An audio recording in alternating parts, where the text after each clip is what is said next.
Hello, everyone. Welcome to the Colorado Plateau DarkSky Cooperative's Quarterly Connections. My name is Lisa Stoner, and I am the coordinator for the Quarterly Connections, and I'm really excited to have you all here today. Today's discussion will be around International DarkSky Places program, which, as many of you are aware, is run by the DarkSky International organization. Through this program, DarkSky International has been certifying communities, parks, urban night sky places, reserves, and sanctuaries as places with exceptional starry night skies and a demonstrated commitment to ensuring that quality of that dark night sky continues into the future. It is an admirable distinction to be certified as an international dark sky place. There are many benefits that come with this title, but not without a fair amount of effort and will behind it. There must be a vision and general support by the residents or the landowners, depending on the type of place, that often requires open lines of communication, education, technical experience, and funding. And so today's webinar is focused on professional support for dark sky communities. Part 1, finding common ground, with our examples from Colorado and Oregon. I'm really looking forward to the discussions we're going to have today, because we are bringing together 4 speakers and a special co-host, all of whom have extensive experience working with DarkSky International and working with communities that are interested in exploring the option of becoming a dark sky place. I'd like to introduce my co-host, Aaron Watson. I've been working with Aaron for the last few years with the Colorado Plateau Dark Sky Cooperatives, and he was generous to help us today because he has extensive experience working in the state of Colorado. Aaron. Thanks, Lisa. Yeah, so I'm with DarkSky Colorado. I'm a former board member, and now I work as a consultant. And I work with the Colorado Tourism Office on this mentor program, which provides professional consulting to dark sky, to places seeking a dark sky certification. So I've been doing that for, this is my 3rd year now doing that program. So thanks for having me. Wonderful. Thank you, Aaron. Aaron will be helping me with the questions and answers and fielding those during our call today. Now, to transition to our speakers, I have Hilary Lewkowitz, Director of the Destination Development and Sustainability Program with Colorado Tourism Office. She is the program coordinator for the Colorado Dark Sky Certification Mentor Program. With her as well from Colorado is Katie Payer. She works also as a destination development contractor with the Colorado Tourism Office, and they will be working together with their presentations. From Oregon, our connections in Oregon include Dr. Bill Kowalik, board chair and founding board member of DarkSky Oregon. He is tuning in from Bend. And also with him is Michael McKeag, who is the current chapter director of DarkSky Oregon, who is tuning in from Mosier, Oregon. And when I first asked them to speak with us about their experiences in Oregon, there was a specific program that I'm looking forward to hearing about, you'll hear about today, but there were so many more examples of how they have worked with communities. And this will be a really insightful, useful discussion ahead. The goal of the Quarterly Connections educational series is to build a community, to foster connections, and broaden a collective understanding of matters related to the dark night sky and its management. We hope with this forum we can all learn, support one another, and ultimately be more effective in our unique roles and mission. I also have a few technical logistics I'd like to mention. As we proceed through our discussions today, if you have questions, please drop your questions in the chat, and Aaron and I will be fielding those questions along the way. If you have a specific person you would like to address, maybe add their name at the beginning as well. And I'd like to transition now to our audience today. If you would like to drop in the chat your name and where you're from, we'd like to know who is with us. This is always a great way to get to know each other. This is a meeting where we do like to have your videos on at the end when we're doing Q&A, so we can kind of get to know each other. With nothing else left to do, I would like to start with Hilary Lewkowitz. And I believe Katie is sharing the screen. Hilary, thank you for joining us today. I'm so pleased to have you talk about the DarkSky mentoring program you have in your state. Great. Thanks, Lisa. And it's lovely to see a few familiar faces and also a lot of new folks from around the Western states. As Lisa mentioned, my name is Hilary Lewkowitz, and I'm the Director of Destination Development and Sustainability at the Colorado Tourism Office. I also have my colleague, Katie Pear, who's been longtime contractor with the Colorado Tourism Office, supporting a variety of programs for us. And then we're just so lucky to have Aaron Watson as one of our lead consultants with DarkSky Colorado to be supporting these programs as well.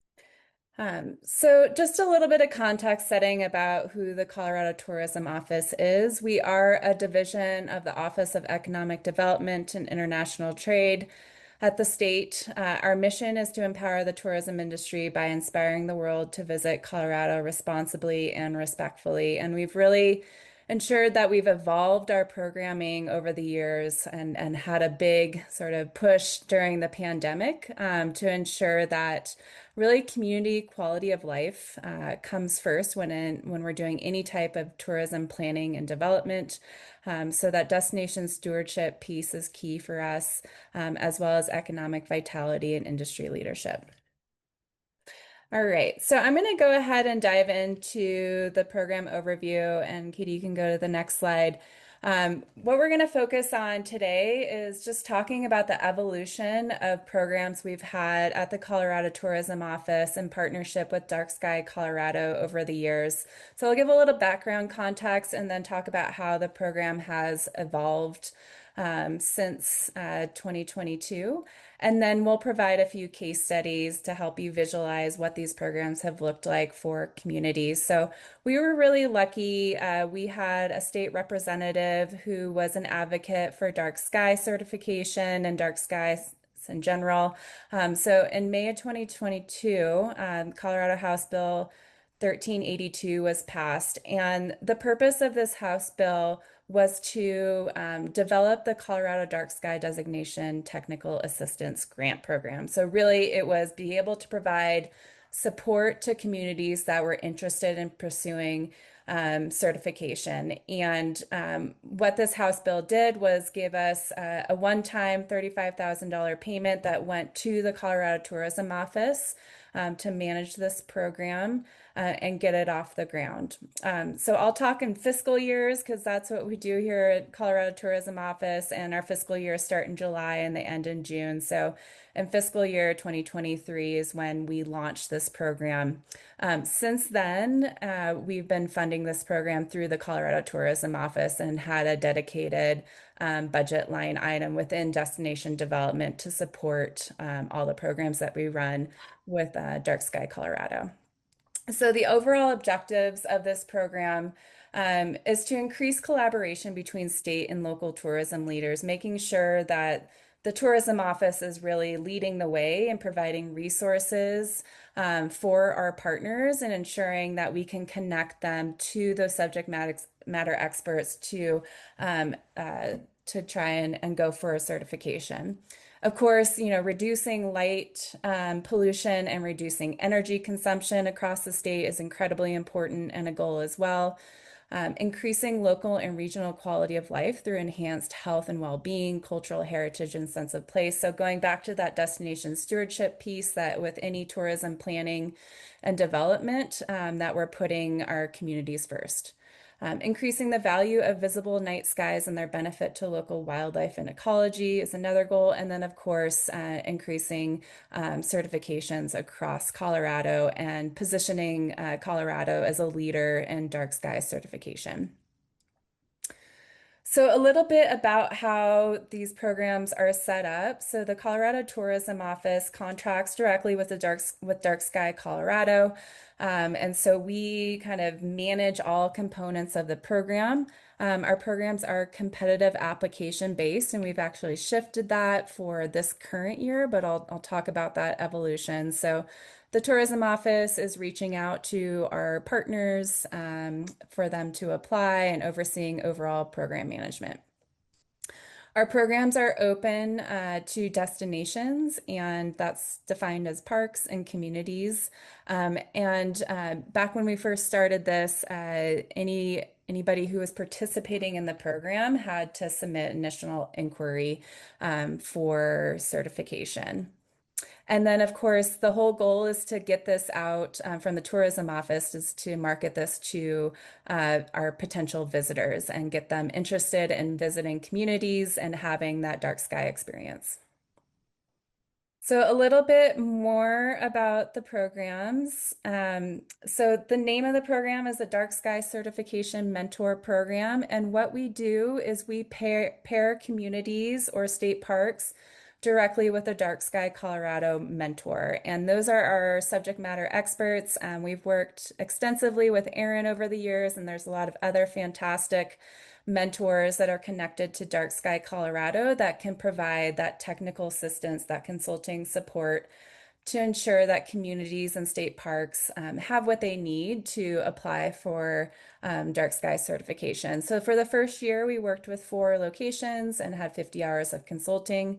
We also started moving forward on toolkits that can be used for marketing and promotion. So in this first year, we partnered with a marketing agency that developed postcards, flyers, social media images, all around Colorado stargazing best practices. So not only was it positioning Colorado as a leader in dark sky, but also ensuring this education component.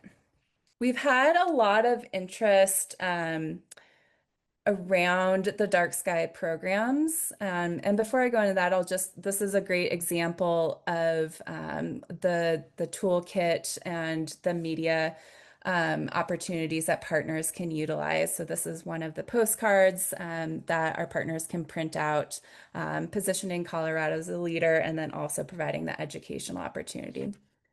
So we've had a lot of interest from across the state with folks that are interested in what the tourism office and what Dark Sky Colorado is doing to promote the state as somewhere that you can go for stargazing. So in that first year, before we had really launched into marketing and PR, we had a lot of interest from local media outlets about this new program. So it's fantastic to see that engagement. So that was year 1. Year 2, so FY 2024, we had this program, but we increased the number of participating locations to 6, and we increased the number of technical assistance hours to 70 hours. Knowing that there was quite a bit of interest in this program, and those that were interested did need quite a bit of support.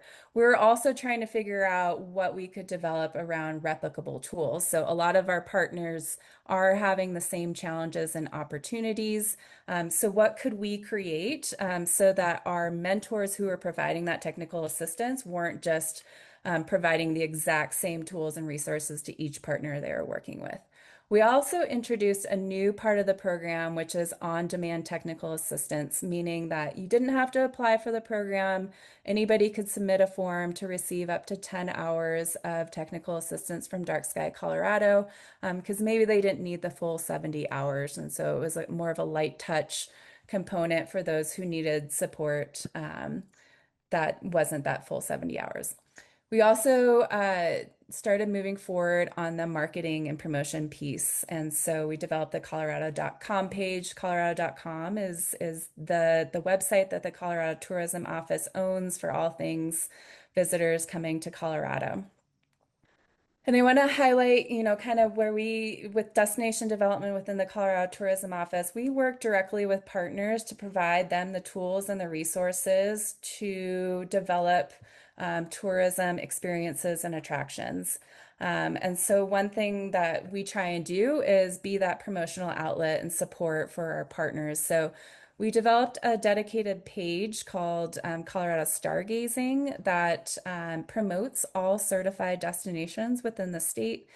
For each destination, it includes best places to stargaze, events, top attractions, and then there's a downloadable map and guide. And then we get into last year, so fiscal year 2025. And kind of going along in parallel with these programs was the development of the Colorado Destination Stewardship Strategic Plan. And so this is our plan that was published in fall of 2025 that is focused on how can we develop and promote tourism in a way that finds the balance between local quality of life and protecting our cultural heritage and our environment. So the plan is huge. It's 150 pages and has a lot of strategies.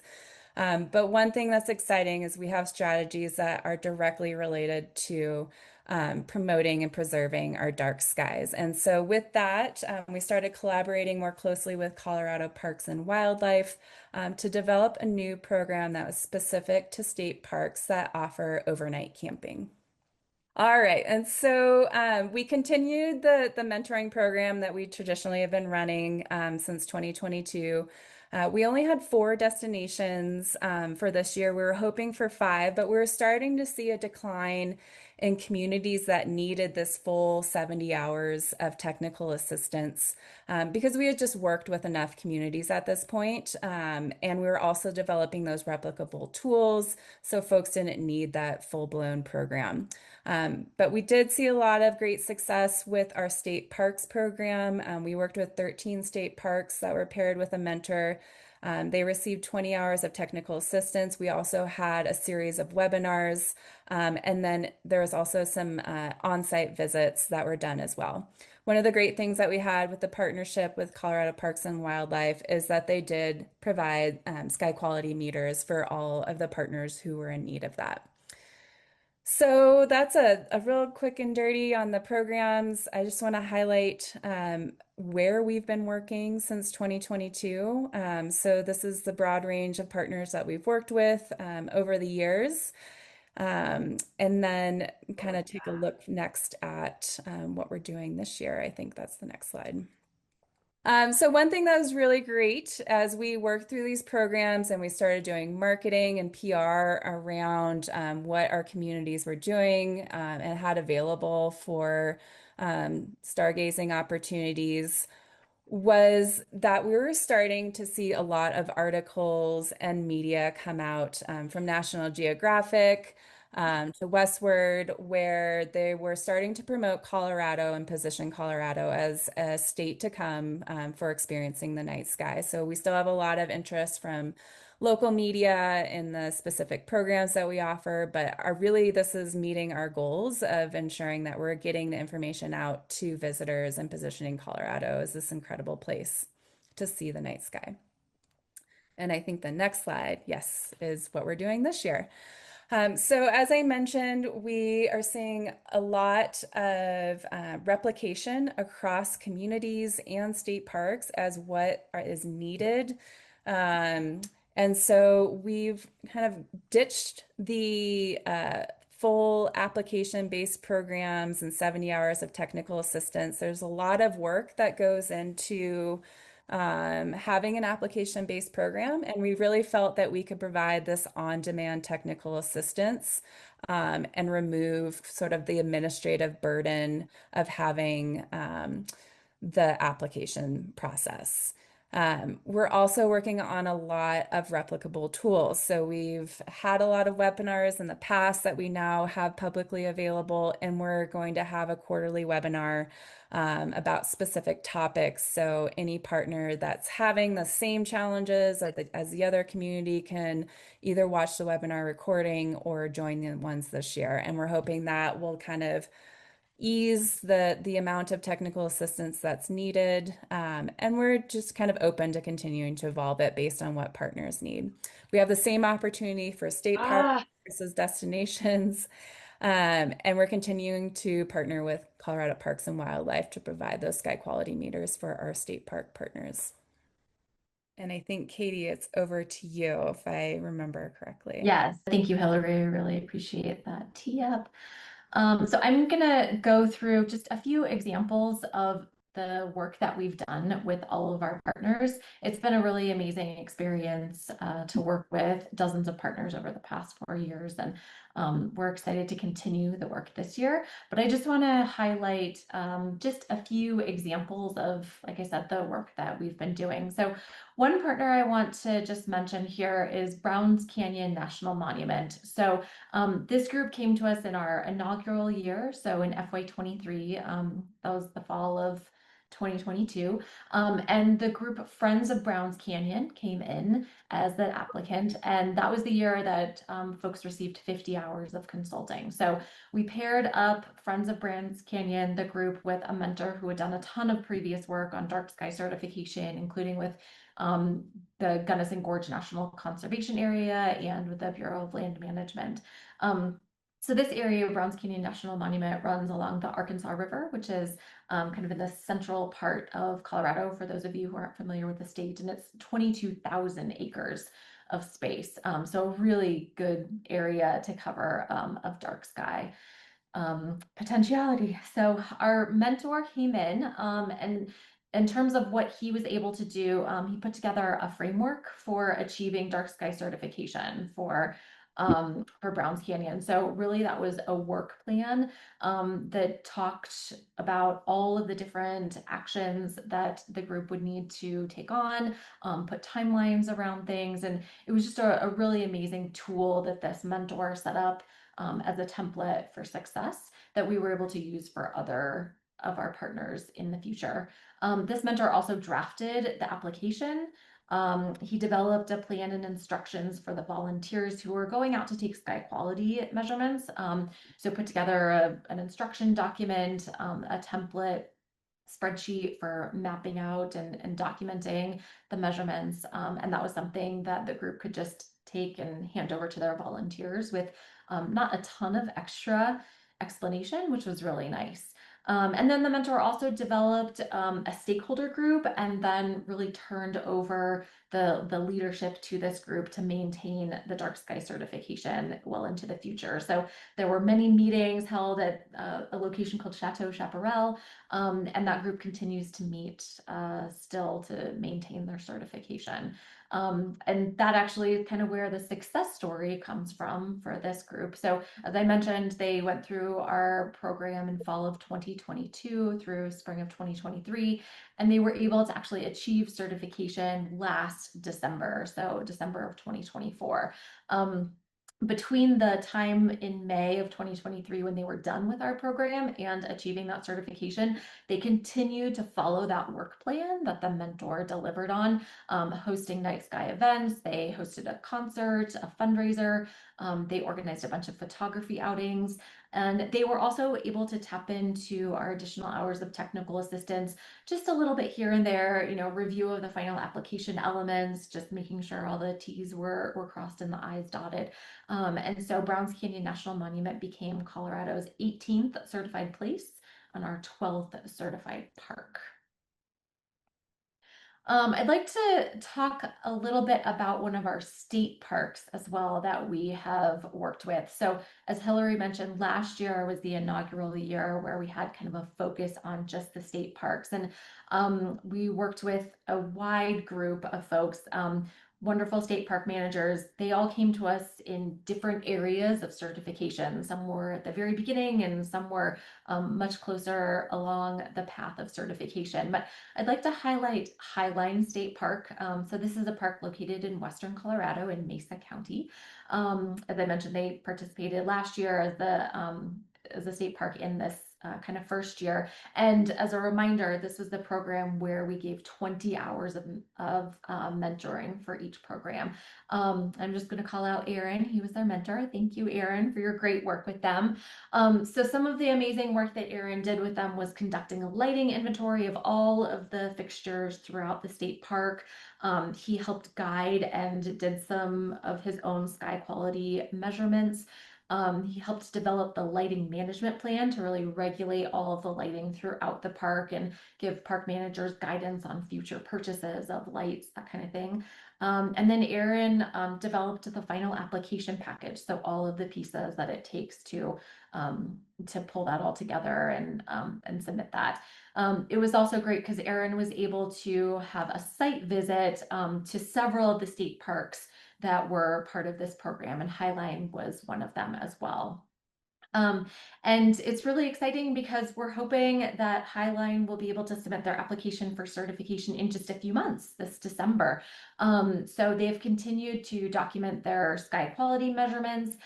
They've done a really great job of changing over their lighting to make it compliant. On the previous slide, you saw an example, and then here you can see in their visitor center some of the lighting that they've changed out. And they've been a really great local and regional partner. They continue to hold many stakeholder meetings with all the neighboring properties around the state park.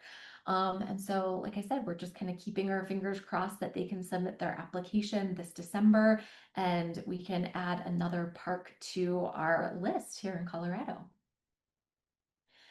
And then finally, I want to recognize one of our more recent partners. So the town of Frisco went through our program this past year. So they just finished up with their mentor in the spring, and I have to call out Mark Lauren, who's on this call. He was their amazing mentor. And we were just so thrilled with what the town of Frisco did, not only from their great attitude and the work that they did, but just the partnerships that they were able to build, the stakeholders they were able to engage. So the town of Frisco is located in Summit County of Colorado, and they had already had quite a good effort going before they applied to our program.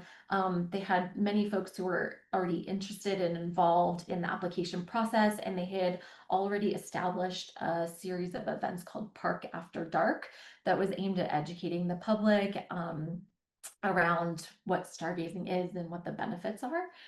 So we were able to pair the town of Frisco, as I mentioned, with Mark. So he's been with us for 3 years now as a program mentor, and he gave 70 hours of consulting time to the town of Frisco. And it was just a really wildly successful partnership.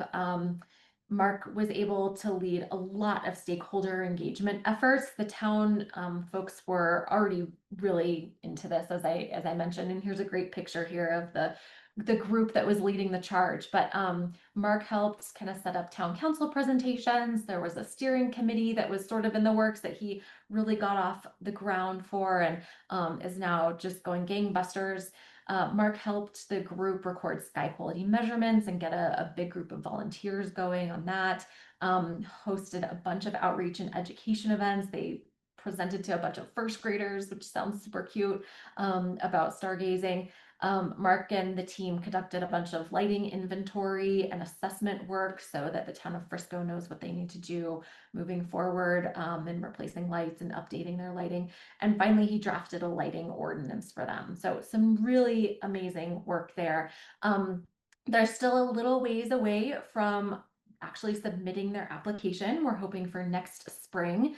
So this time next year, hopefully we'll have the town of Frisco as someone or as a group on our list of certified places and locations. But in the meantime, the town of Frisco just continues to do a great job of stakeholder engagement.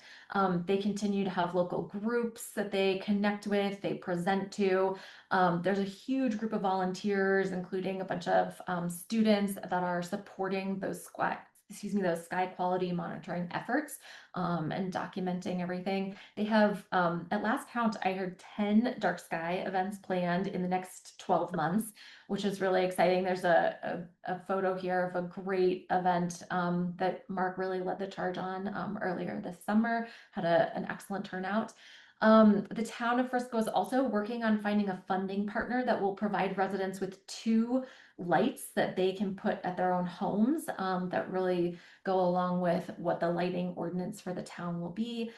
They're developing a signage plan so that when folks come into the town of Frisco, they'll be welcomed into hopefully a dark sky certified place and get some education on what that actually means. So again, fingers crossed for having the application submitted next spring. And now I'm going to turn it back over to Hilary for some program reflections. Yeah, just a really quick wrap up on all the programs and kind of what we've learned over the years is our partnership with DarkSky Colorado is critical, and having that subject matter expert who's a partner and leading the charge on all of the consulting hours, and of course also advising us on what works well with these programs has been so important to us. Many of our partners have the same challenges and opportunities, so we've learned a lot along the ways and really adapted the program to make sure we're being efficient and effective. And then just having that openness to evolving the program and not just keeping things status quo just because you've done it in the past, but being willing to change. Kind of future opportunities. It's a really long on-ramp for our partners from when they submit that initial inquiry for certification to when they actually apply for certification. And so a lot of our work is kind of shifting to supporting those programs and having multiple touch points to support their application process. We really want to step into the role as the tourism office and working in partnership with all of our fantastic partners to develop those promotional opportunities and to support them in developing that visitor experience, because that really is where you can kind of meet the supporting of quality of life of our local community, protecting our environment, and then that economic vitality piece. So really using that stargazing opportunity to support our local businesses. And I think that's it, Katie. Yeah, we're definitely open to taking Q&A, or Lisa, you're welcome to take it from here too. Hey guys, thank you so much. What an amazing, all the kinds of things that you have been doing and the amazing support from your partners and the experts that have come to you. And I just wanted to congratulate you for being so flexible, watching the program evolve and generating so much support. I do want to hold off with our questions and answers to the end and steer now towards our other example from Oregon and introducing our Dr. Bill Kowalik and Mike McKeag from DarkSky, Oregon. And just to start with that is they have been in this DarkSky, Oregon for, Bill, you'll have to correct me if I'm wrong, but your organization began in like 4 years ago or so, but your expertise has long predated that. And what you have created is much more of a grassroots supported environment. So I just want to tip my hat to you and let you take the stage. Thank you, Bill. Yeah, thank you, Lisa. Can you see my screen? It's perfect. Thank you, Bill. Okay. Yeah, I'm Bill Kowalik, the current chairperson of DarkSky, Oregon, and we are an all-volunteer 501c3, organized actually 6 years ago, 2019. And by all volunteer means none of us are consultants getting paid. It's all volunteer work.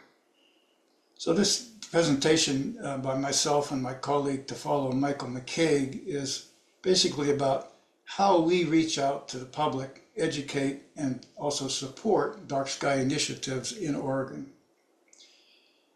We have 9 board members, and we are come to this with a variety of skills, including education, science, finance, administration, graphics, astronomy, information technology, and generally we're a happy bunch of people.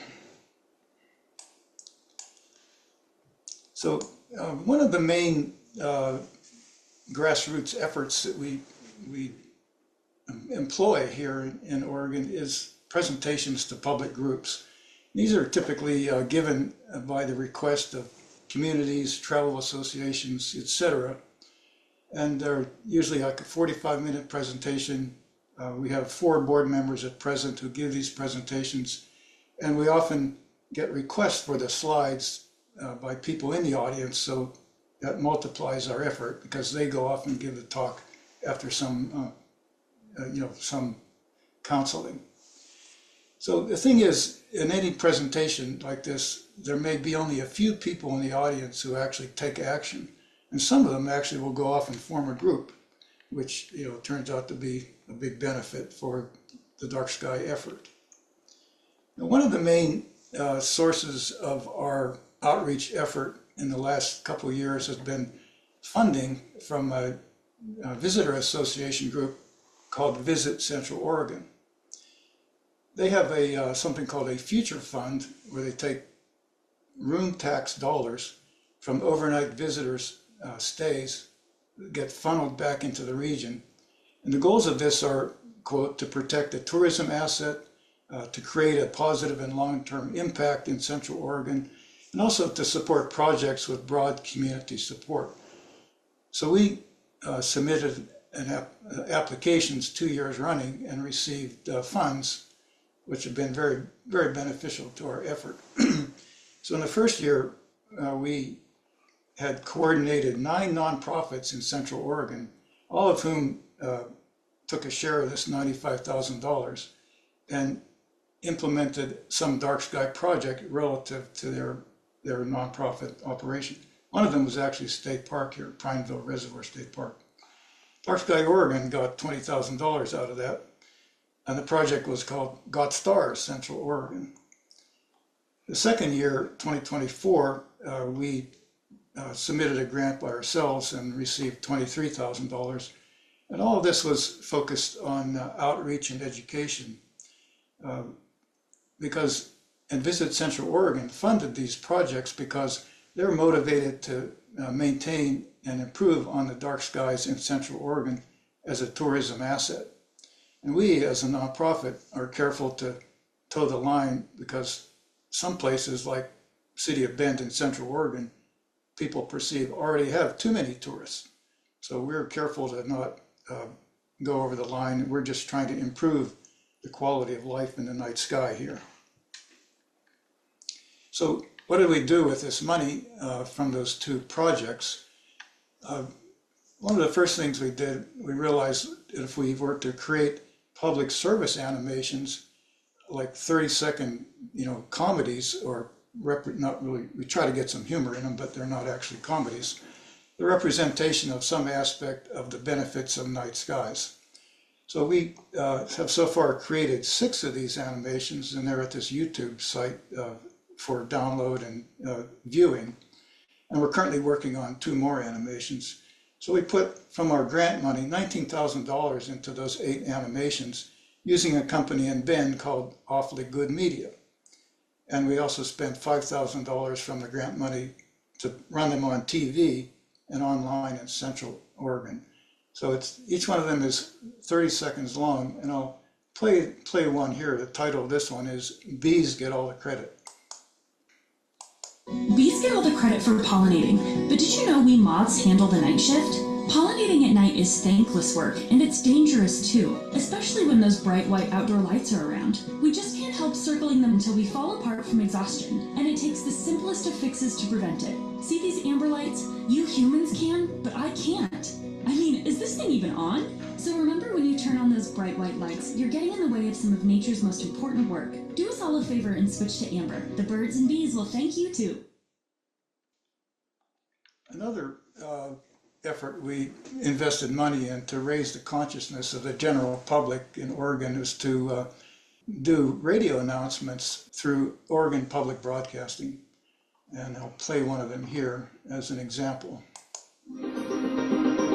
Support for OPB comes from our sustaining members. Thank you. And from Dark Sky Oregon, working to preserve Oregon's dark skies for people in the wild ecosystem. Learn more at darkskyoregon.org. So we put about almost $6,000 into that for 107 announcements over a couple of periods in 24 and 25. And we think they've been very helpful to raise the level of consciousness of the general public about our existence and what we're doing. Another effort from the grant money was to do online advertising, all the ads that we hate to see when we're looking at a website. So we hired a company called Orange 142 to manage this for us. We created these Light Wisely graphics and paid almost $8,000 for 2 different campaigns here.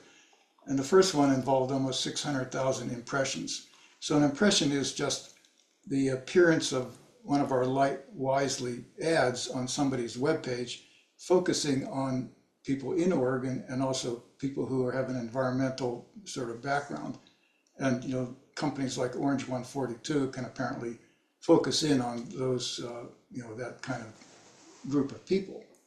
So out of those almost 600,000 appearances of this ad, we only got 457 clicks, which is a so-called click-through rate of 0.08%, which seems very small, but then you realize the global internet average click rate is smaller than that, only 0.05%. So the other campaign involved displaying our frames from our 3 animations, and then when people clicked, it would go to the YouTube channel and play the video. So that was a smaller operation, less than 200,000 impressions, and we got 316 clicks. But that's a click-through rate of double what we had before. So sort of we're feeling the jury is out as to whether this was worthwhile, because when you do the calculation, you see that for the almost $8,000, each of the clicks amounted to about a $10 spend. We also, in our grant, acquired amber and yellow light bulbs to give away at tabling events. And we spent $3,600 on light bulbs. We gave away 2 light bulbs of the same color to each person who came to a table event who was interested. We just asked them to fill out the zip code, whether it was a business or residence, and say, yes, I agree to install outdoors so it wouldn't sit in a drawer somewhere. In addition, we created and printed 3,000 stickers, which are very popular. In fact, more popular than the light bulbs, I would say. And we give those away. So tabling events, it seems that in the summer we have at least one a month. We have a variety of volunteers who participate. At the tabling events, we have a diorama that shows people, emphasizes different kinds of lighting. So there are two buttons here, each one a different light. If you press the button on the left, you get this unshielded white light as shown in the picture over here. Although the picture doesn't do it justice, because the little LED there actually makes the whole thing kind of invisible, except you're getting this glare in your eyes. Then if the user presses the yellow button, you get this shielded amber light that comes on, which is what you see in the next slide. And when the amber light comes on, you see that Bigfoot is hiding out in the background. So it's a pretty effective way to, especially in the Northwest here, get the point across about different kinds of lighting. Another popular feature of our tabling events is a hard copy print of this map, which we create, last updated in April. So it's a map of the US showing the most recent, which is 2024 background sky glow estimate from VIIRS images. And it shows all of the different certified places around the United States. So this is very popular because people come up and they want to see, where they live now, like in Central Oregon, but they also typically live somewhere else. So they want to see what it was like, what it's like now where they used to live.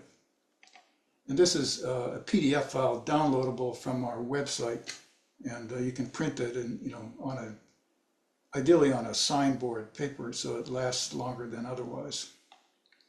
We participate in star parties. So far this summer, there have been 11 star parties, and some of them are more brazenly advertised than others. Here, our astronomers are rock stars. We have some exposure to TV and print media, and we used to be very excited every time we saw something about dark skies in Oregon in print, but now it's become very commonplace, but and very enjoyable. Of course, we have social media, Facebook and Instagram pages, and mostly we find material to post from somewhere else, but we do have, of course, our animations posted there. So we have a website that gets a fair amount of attention. This is a plot showing website hits from January to the other day. And we're on average about 120 visits a day. And there are peaks. And there's a peak every time we submit or send out a newsletter about some topic. The most recent newsletter went out a week and a half ago. On our website, we have a form like this. Join us. People sign up, tell us what region they're in. And for example, in August, we had 10 contacts, 10 new contacts come through from that. I mentioned newsletters. This is the one that went out a week and a half ago. We put newsletters out on a theme. And this one was Dark Sky Places, what's happening around Oregon. So it lists 12 places where people are actively working for Dark Sky certification. We've been very active in Dark Sky Week proclamations. We had 7 this year. This is one from the state, from the governor, and this is one from the city of Bend with a picture of our strong supporter on the city of Bend's city council on the right, and Kathy Flanagan on the left, who was involved in most of these proclamations. We present short presentations. Typically, you get 3 minutes in front of a city council or planning commission, and we submit written comments to various groups. Here are a couple of examples. Recently, the Deschutes County, which is the big county in Central Oregon with a population of about 250,000 people, is updating their lighting ordinance. And this is after 4 years of effort on our part to get this to happen. So one of our board members, Chris Hill, and I put together a detailed spreadsheet here, which lists the characteristics of the 1994 ordinance, what Deschutes County staff recommended as change, and our suggestions for improving it to the point where it become much better. And this is another recent public comment that we submitted to 3 national forests in northeastern Oregon. This is the northeastern corner of Oregon here. 3 national forests that are updating their long-range plan, the so-called Blue Mountains of Oregon. And then we follow that up with a visit to the office of this office in John Day, where we had a very cordial meeting with the people in charge, and we feel very strongly that they're likely to incorporate a dark sky element in the long-range plan, which previously had no such element. One of the most useful aspects of our effort is monthly Zoom meetings to engage our active dark sky supporters. So it's useful because it summarizes to people who attend what's happening across Oregon. So people who attend meet other supporters, we answer questions, we all learn from each other and make contacts. And we don't invite hundreds of people. We invite people who have recently answered some or applied through our contact list on the website. So we have a small number of people, so everybody gets a chance to say something.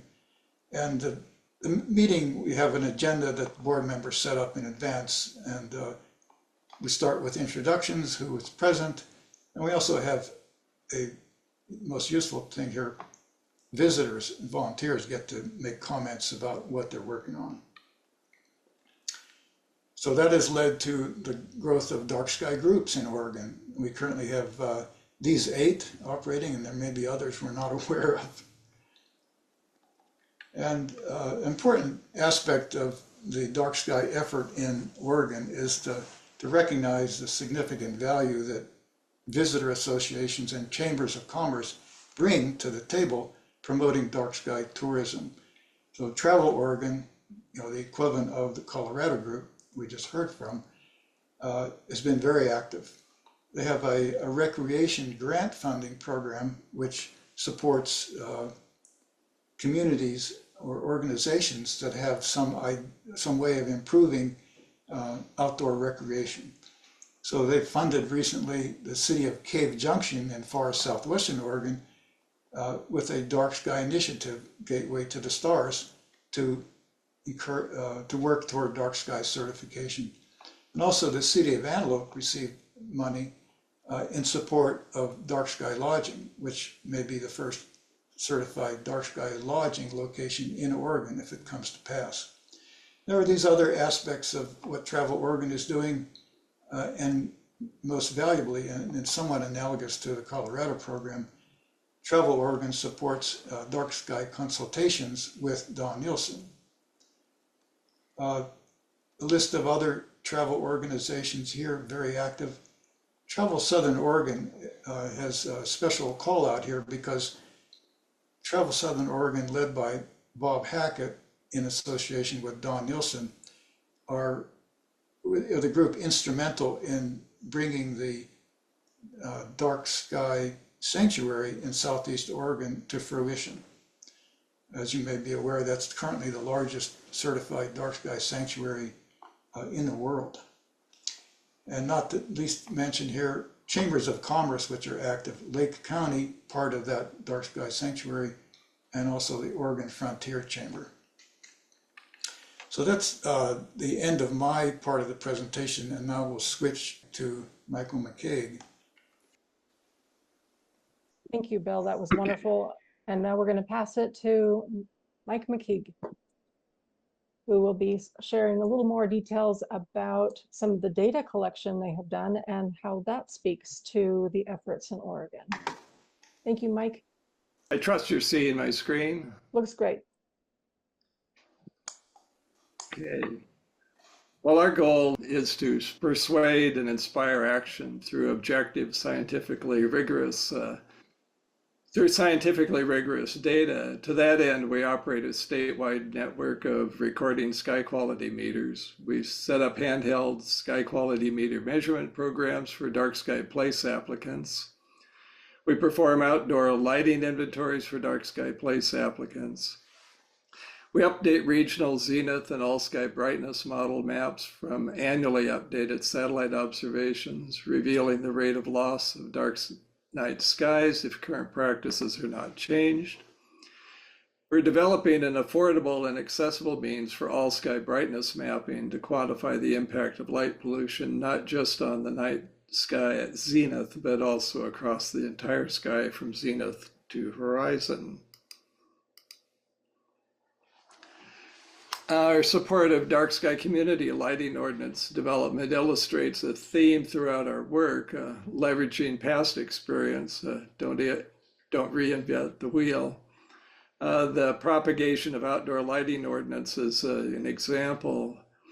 A number of years ago, John Barentine provided the model lighting ordinance for Mosier. Mosier's ordinance was some years later passed to Antelope as a model. John subsequently reviewed the result. Antelope's ordinance was eventually passed to Halfway and Blue River as a model for their ordinances. Similarly, Sisters contracted with John as they developed their ordinance, which has since been shared with Hood River in Deschutes County. And this theme repeats itself in other realms as well. This is a map of our statewide sky quality meter network as of January 2025 annual report. Additional sites have been added since. Currently, we have 75 SQM installations supported by 48 volunteers, with meters installed in a wide variety of circumstances across Oregon. The meters measure and record zenith night sky brightness at 5-minute intervals nightly. Here are plots of measurements from 6 SQMs in Central Oregon, the night of 1st and 2nd of August 2019. The 4 dark sky sites reveal the effect of the Milky Way. Those are the the curves at the bottom of the graph. The two urban sites show the effect of clouds. These are the urban sites with much brighter skies, and passing clouds scatter uplight downward, causing these spikes in the reading. This runs from dusk as it gets rapidly darker through the night till dawn. So that's a typical nightly record from half a dozen SQMs. To illustrate the effect of the Milky Way at a dark sky site, on the left will be an all-sky time-lapse video of the night sky at a dark sky site, Pine Mountain Observatory, on a cloud-free night. And on the right will be an animated plot of the SQM zenith sky brightness measurements. A circle in the center of the sky image will mark the part of the sky measured by the SQM.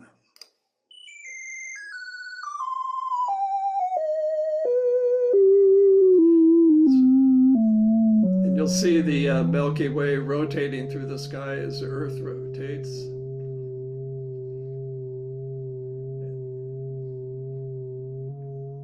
And then as the Milky Way starts to enter the field of view of the SQM, the night sky brightness readings increase.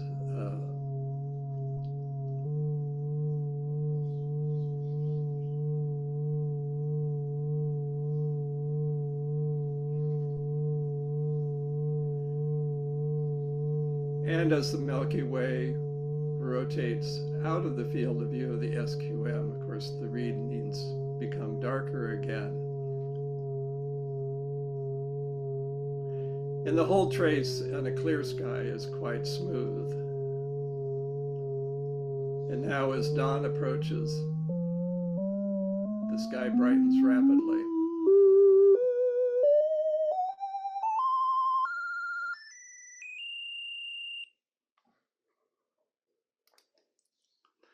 This is a similar animation, but from a light polluted site on a cloudy night, the night of 15 May 2023 at Aubrey Butte in Bend.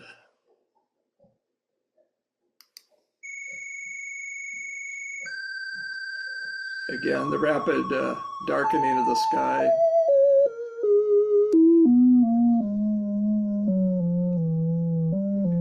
And then you'll see as clouds pass over, the sky brightness pops up and darker when it's clear.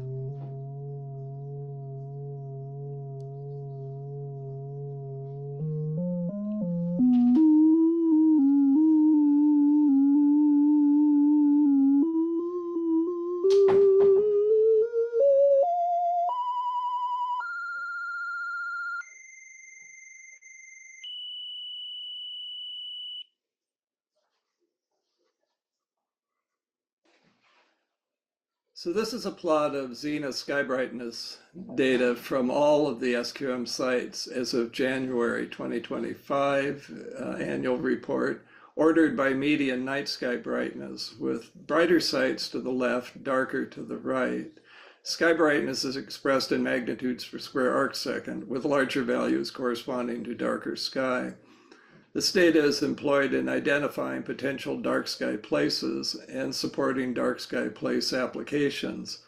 We've marked on the plot the thresholds, requirements for, say, dark sky park or reserve and dark sky sanctuary, for instance, with many sites that would qualify. And then, of course, over to the left are the brighter sites in more populated areas. Here we've selected 3 bright sky sites and 3 dark sky sites. Sites monitored long enough can be analyzed for statistically significant trends.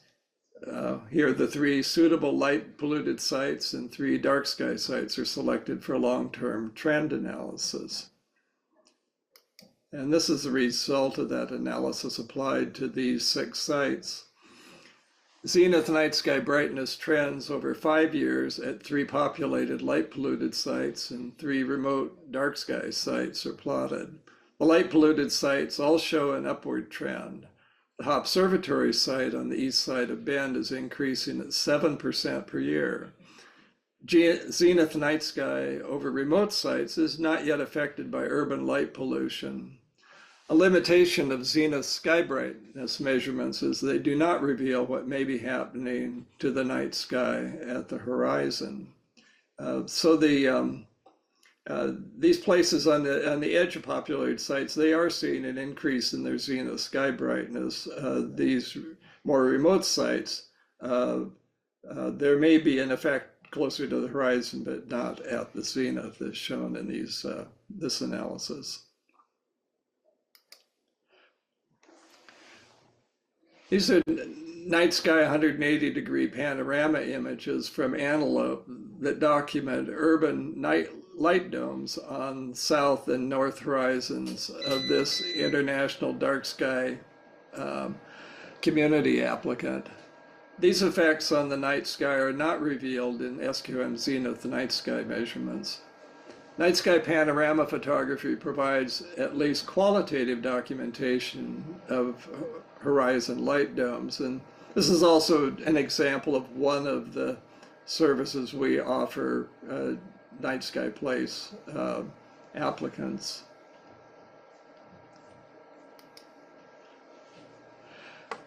Another service we offer is meeting the requirement for maintenance of an international dark sky place with a program of handheld zenith sky brightness measurements taken at several locations to supplement the nightly SQM measurements recorded at a single location. The example here is the small town of Blue River. The marked in yellow are the 4 handheld meter measurement sites we selected. The red dot is the location of a fixed recording SQM operating at Blue River. And this is a common situation in other dark sky community applicant sites. We maintain a fixed meter making measurements at 5-minute intervals nightly, and then they supplement that with handheld measurements made maybe at most monthly or at least quarterly throughout each year. And then we provide them with customized data sheet for recording their both field observations and then recording and calculating summaries for their application, or once certified, their annual reports. Another requirement of an international dark sky place application is an outdoor lighting inventory and preparation of an outdoor lighting management plan. We conduct outdoor lighting inventories using Esri GIS tools and prepare reports documenting inventory results and recommending fixture replacement options where necessary. And this is another effort that is generally beyond the capabilities of the advocates developing their particular local dark sky place.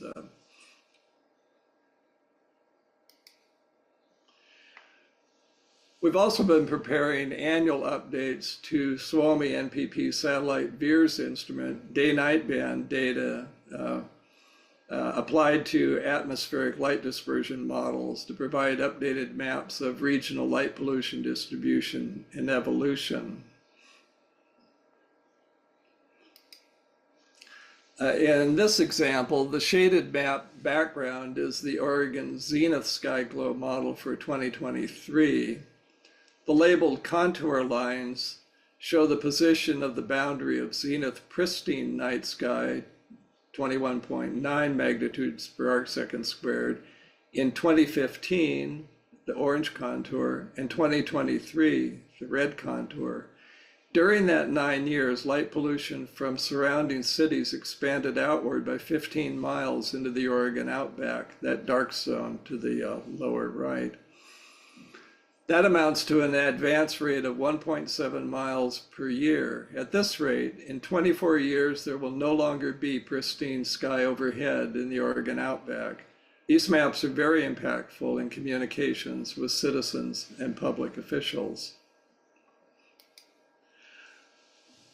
Here, the shaded map background is the Oregon All-Sky Light Ratio, or ALR, full sky hemisphere sky glow model for 2023.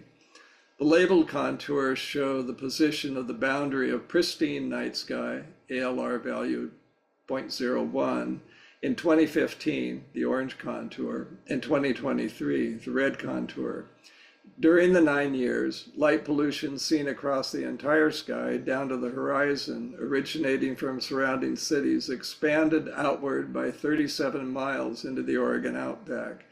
That amounts to 4 miles per year. At this rate, in another 9 years, by 2032, there will no longer be pristine night sky in the Oregon outback. ALR maps were calculated on contract with Dan Driscoll of Night Sky Metrics. We need an affordable, easy to use, and portable means for measuring all sky brightness, not just zenith. To that end, we've paired an astro camera with a fisheye lens controlled by software running on a Raspberry Pi single board computer. The web browser on a laptop connected to the Wi-Fi hotspot of the Raspberry Pi provides the interface to K-STARS Ecos running on the Raspberry Pi. The imaging session proceeds like a typical deep sky astrophotography session, acquiring sets of lights, bias, and dark frames. The whole kit packs in a small hard case. The camera system can be carried in a day pack to remote locations. It's relatively easy to set up and operate. At this stage, we're collecting field data. An example here of an image taken this January from a location in Anza Borrego Desert State Park, California. To the left, screenshots of environmental and GPS data displays.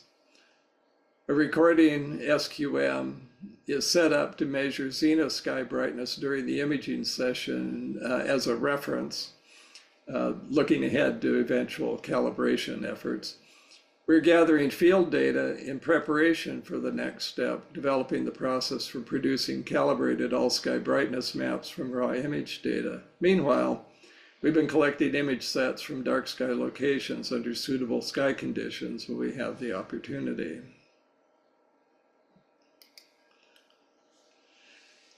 Ultimately, the purpose of all these technical efforts is to persuade and inspire action through objective data. Dark skies. Hi, Michael. That was rather in-depth, and I really appreciate the great detail of what you've just shared. The videos, the sound recordings were phenomenal. Were those, that was actually, tell us more about the sound that came from your videos. Oh, that was Bill's brainstorm. He could describe to you the details behind that. That was quite a treat. Yeah, briefly, it's basically a software Python script that creates the sounds as a function of the data, the pitch as a function of the data position. There were one-offs. It's not a ongoing project we have. But we thought it would be, we're thinking of ways to try to improve the interest among the general public about the sky quality meter data. And so if we make a movie and add audio, so much the better. And well, actually, maybe it's even a question for this audience is if they're not familiar with looking at plots of SQM nightly data, the animation may help, just intuitively make them more meaningful. The question is whether that really was the experience people had or not. Yeah, it definitely brings up all of your senses. So it's very entertaining, and I appreciate that.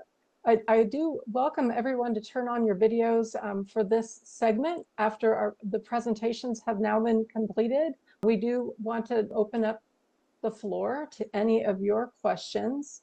There have been a few that have been posted, so we appreciate that. And if you would like to drop any questions in there. I do have a question that I'm looking at from Claudia, and I believe it was during Bill's presentation.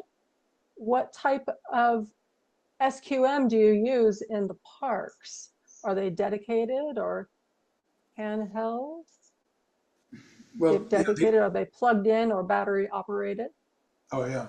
If you have some details on that. We use the unihedron SQM LU-DL, which is a data recorder, runs on 6 AA batteries.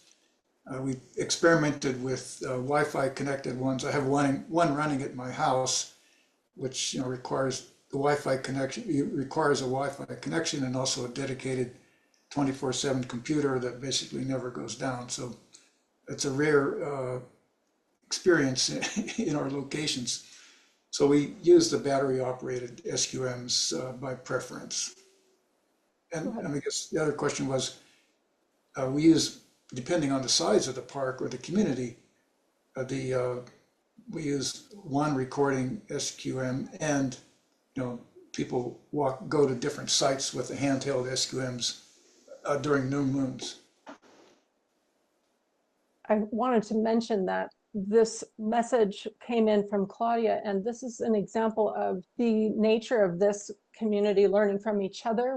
And I know that Claudia has had some separate communications with Mike and Bill, and I wanted to let you know that this is a process that we don't want to reinvent the wheel. So glad that there's already been some connections from within and outside of different states and working with each other.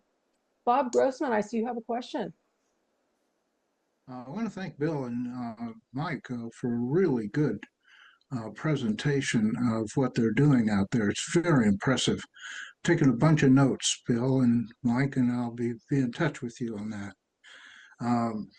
Just want to point out that over in Western Colorado, we're taking a different look at this. Bill and Mike have both noted that when clouds come over, the SQM goes up, and when clouds go away, it goes down. We're taking advantage of that cloud. And what we have done, and I see that you have started to do, is to put an infrared thermometer next to that SQM-LU. And for the last 3 years, we've been taking data at Brian Cashian's observatory in Montrose, and have shown that you can monitor statistically significant changes in light pollution by measuring the reflection of light from clouds. Not only that, we have figured out a way to ground truth that VIIRS light pollution map, which you all said is pristine measurements from VIIRS that have been conditioned by normal atmospheric intervention. There are a lot of things that we're doing in Western Colorado at the Western Coalition, but that is probably one of our more important ones, besides supporting the application for all of San Miguel County to become a dark sky reserve. Aaron Watson was our mentor and helped us tremendously with that application. It was delayed somewhat for medical reasons, but we're in full blast right now and hope to get that application in the next several months. And that's about it. I have a lot more things I could say. There's a great deal of good information in this webinar, and that's something I appreciate from all the speakers, Katie, Hilary, Bill, and Michael. You've done a great job, And I will be back in touch with all of you, in fact, because of the ideas that you've presented and what we can use out there in Western Colorado. Bob, great. Thank you for your question. One thing that strikes me is the breadth of information that we have just covered, from some of the more simple elements to the deep, very hard science. And this is an example of how technical this particular endeavor, it requires this knowledge and this expertise.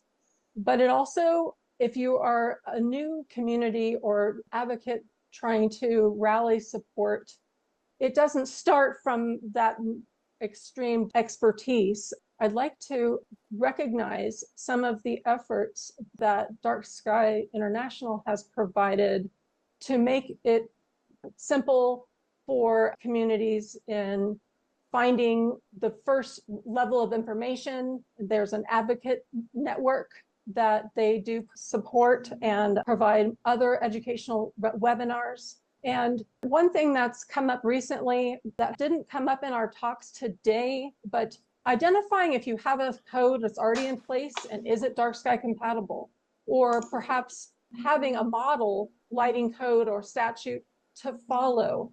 There are useful resources already online that DarkSky International has, and I will drop those into the chat here now. What I've just put in there is like writing outdoor lighting codes and statutes, or submitting a code or statute for review.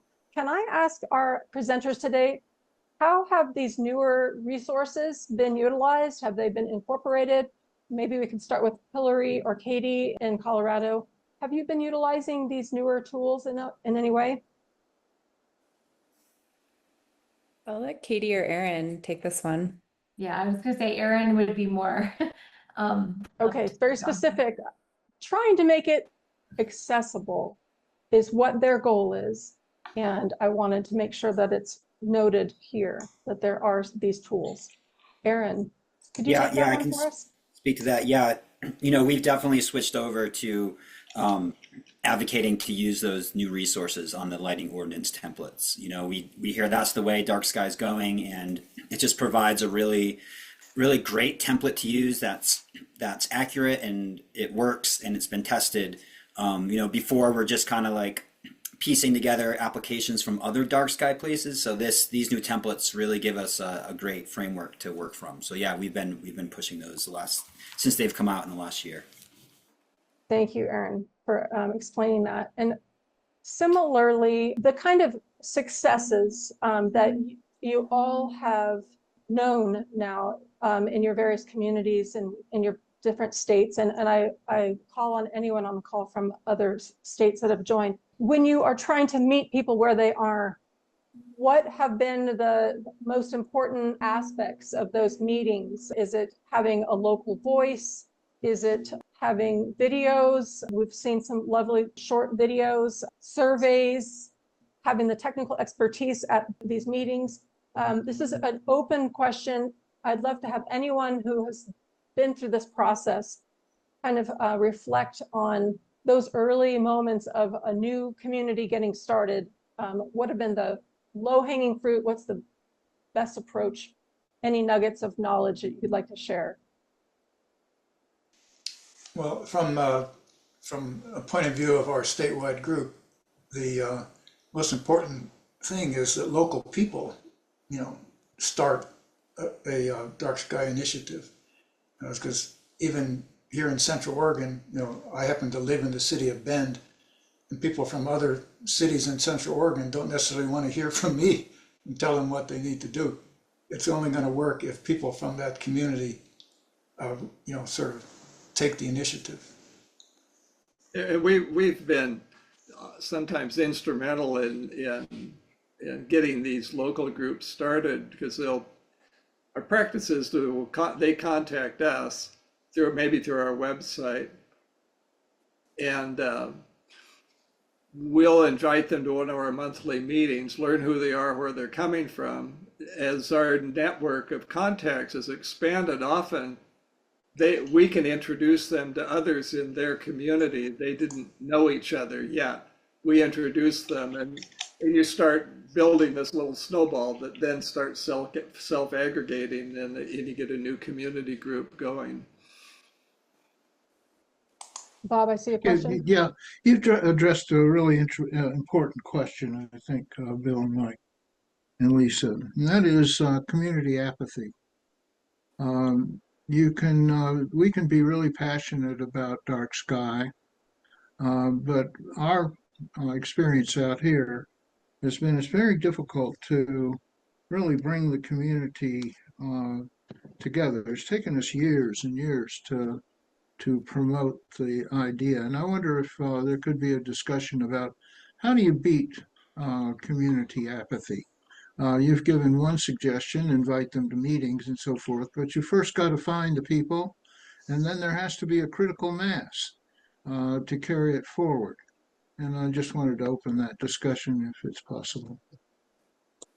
I do have to say we are 2 minutes left. I do want to quickly make sure that everybody realizes that we do have another quarterly connection in December. I'm going to go ahead and make some quick announcements if you don't mind. Pardon me for that interruption.